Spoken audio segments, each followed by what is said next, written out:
Yeah, that was too scary. I'm gonna go do a game review.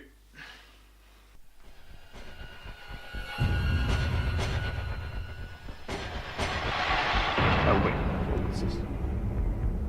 Just put this on my computer. If you're watching this, this is you. 4 hours from now.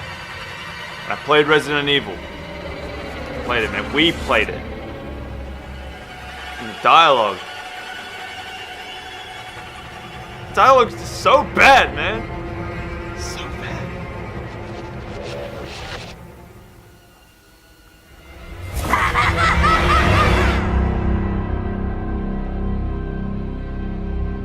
Let's start this review off by saying, God damn, this is the most immersive game I've played in virtual reality. It was so good, I barely made it through a quarter of the game before I took it off. I was that scared. What can I say? I'm a terrified little mouse. Please don't yell at me. So, to give you an idea if you haven't played it, Resident Evil Biohazard is the 7th game in the primary Resident Evil series, releasing on Xbox One, PlayStation 4 and PC and developed by Capcom. Resident Evil is a horror series that focuses on different protagonists each game that encounter different beings infected with a mutation known as the T-virus, which gives them zombie-like tendencies. So to give you a short summary of it, company that makes bioweapons and pharmaceuticals, company makes a virus, outbreak of said virus, lots of mutation and death, people scared, trying to survive, protagonist, yada yada yada, whatever the zombies, let's do this. So, we start off on our adventure with Ethan Winters, a skippy young bloke whose wife disappeared over 3 years ago, leaving him a message saying that he basically needs to bugger off and leave her be. But then she changes her mind 3 years later and sends him an email on where to find her.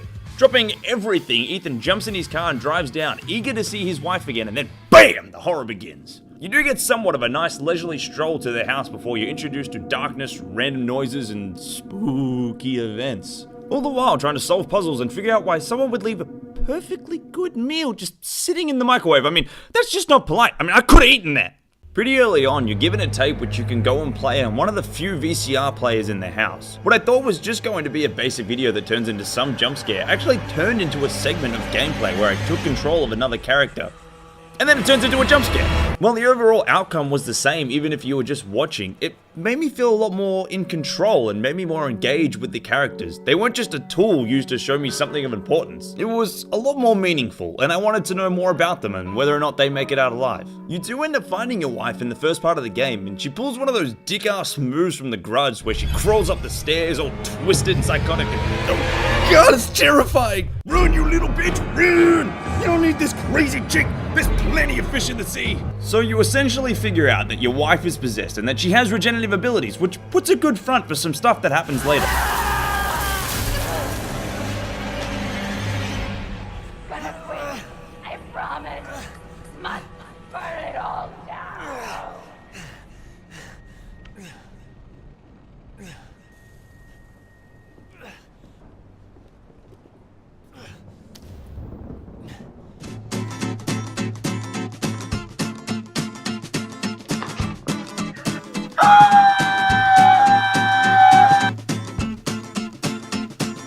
This bullshit! There's no way if you had your entire hand cut off that you could so casually just walk it off. By the time you make it up the stairs, you'd probably have lost enough blood you'd faint.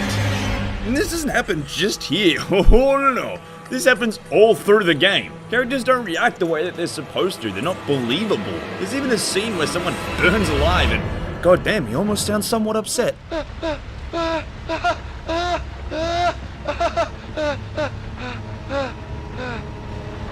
The dialogue is pretty bad on most occasions. I feel like the actors were given a script with words, but no emotion or feeling to base them off.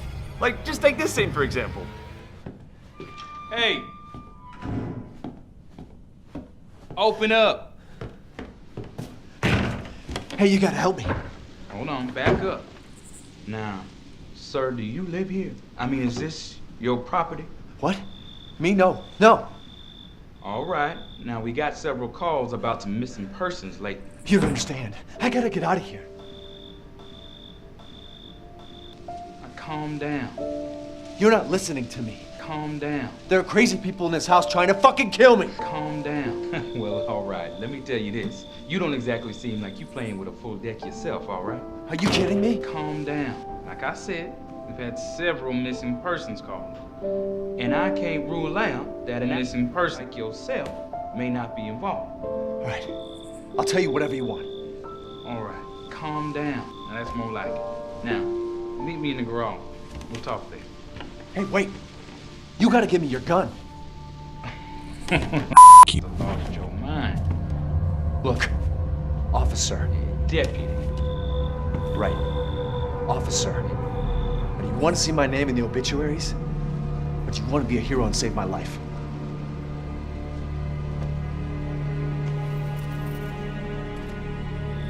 You. Officer. What the fuck? What the fuck was that? You're investigating a missing persons case and someone clearly locked inside a broken house sprints up to you with terror and fear all over their face, begging you to get them out. And all you can do is be like, oh yeah, but if you're a murderer. You were out here looking for scared missing people and you found one. Fair enough, you don't give him your gun, but goddamn, have some more sympathy.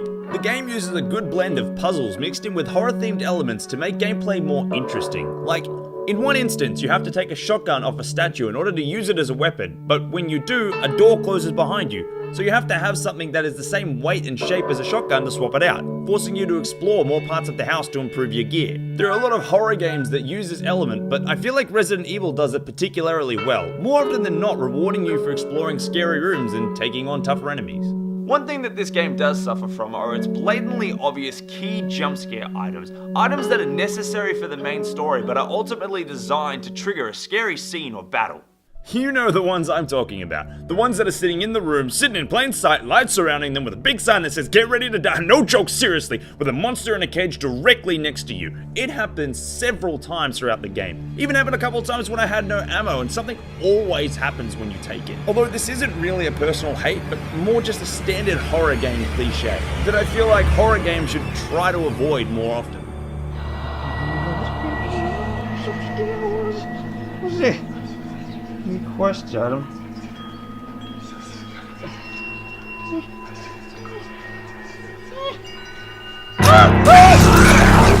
But the big question with everything in mind is it scary? There are a number of games that I could list that are called scary games, which are only scary through the use of jump scares. It's an incredibly basic form of horror that gets to most people because it's fast, it's sudden, and it's generally loud. I don't personally feel this is a true form of horror. Horror doesn't come from something that just suddenly appears in front of you with no warning screaming at you. Horror comes from the environment, the sound, and the implication of danger. Why was a game like Amnesia so terrifying? You're thrown into a big house with narrow rooms with no idea what's happening, and then suddenly you get a glimpse of a monster, something that is literally trying to kill you. You have no weapon, so you can't defend yourself, and your character is scared out of his mind. Every time he sees the monster, he actually loses his sanity, giving him no choice but to just hide in wardrobes and under beds and in corners. It's horrifying because as a player, you have this constant sense of fear. You're uneasy, you're tense, and like your character, you have a wanting to escape. So does Resident Evil follow these elements, or does it pawn itself off as another cheap, horror-filled jump scare game? Well, let's go through the checklist. Dark and gloomy environment? Check. Creepy noises? Check. Immediate threat of danger? Check. Feeling of helplessness? Well, I mean, I do have a shotgun, a flamethrower, a pistol, and a knife, so I'm gonna say they may be lost on that one. Creepy old woman in a wheelchair? Check. Jump scares? Well, there's a couple, but the game doesn't focus solely on them. Conclusion?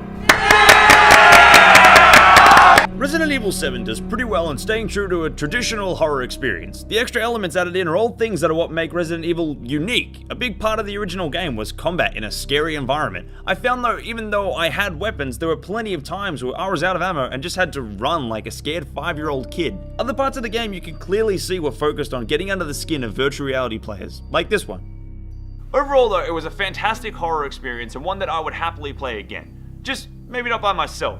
Maybe with all the lights on. And maybe with the sound turned off. You know what's good? I'm gonna go play the Atlantica level from Kingdom Hearts 2. Let's go.